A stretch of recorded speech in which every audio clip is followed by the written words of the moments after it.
Why you need to use if error function in Microsoft Excel? You can see from this spreadsheet there are several salesmen's data are shown. So column E shows total sales of each of the salesmen, and column F shows what are their respective profit.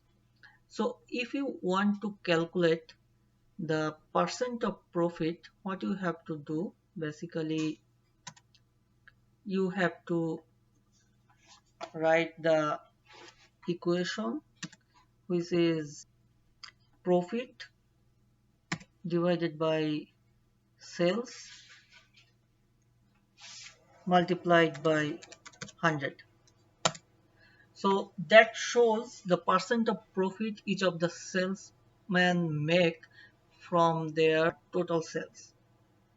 So if you drag and drop until the very end, you see there are several cells are showing division by zero or hash value. So basically these are showing because let's say this is for a single month and Rob did not do any sale in that month, and the profit is obviously zero for that month as well. So that's why it is showing you division by zero. Okay, so this is kind of undefined. Same thing can happen for Mike, like accidentally for profit column you have when you give the input, you have written a letter instead of a numerical value for profit. That was accidental. Okay, so that also gives you something like a error. Okay, but if you want to sum up this value, that will create additional error. So basically if you write the equation sum to sum up all this value, it's showing you some kind of error due to the error in different cells. Okay, so to solve this kind of issue you can use if error function in Microsoft Excel. Okay, so what you have to basically do, write if error function.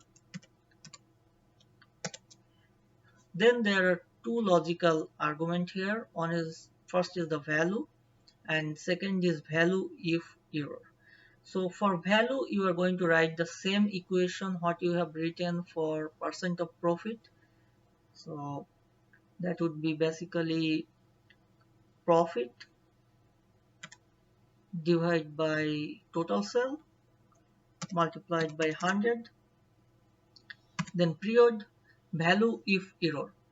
So you are basically going to write 0 if the value is error and then hit enter. That's giving the exact number for percent of profit, which is 40. And if you extend your equation until the end, so you can see that you can change number until 2 decimal point.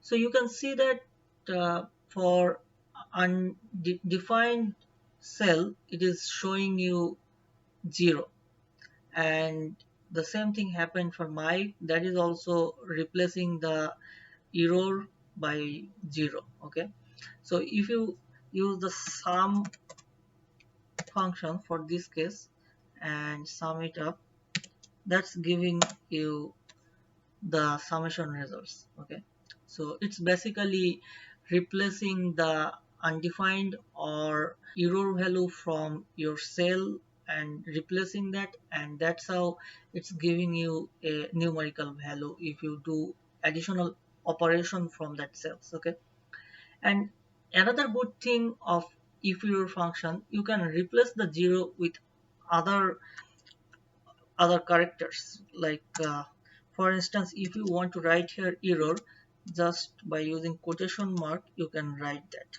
Okay, so if you write error here, so basically if you drag until the end, so you see the undefined and as well as the error cell has been replaced by a numerical, by a letter, like by a word something like error. Okay, and that is not affecting your summation formula as well. Okay, so that's how you can use if error function to replace or replace the error or undefined from the cell and do additional operation.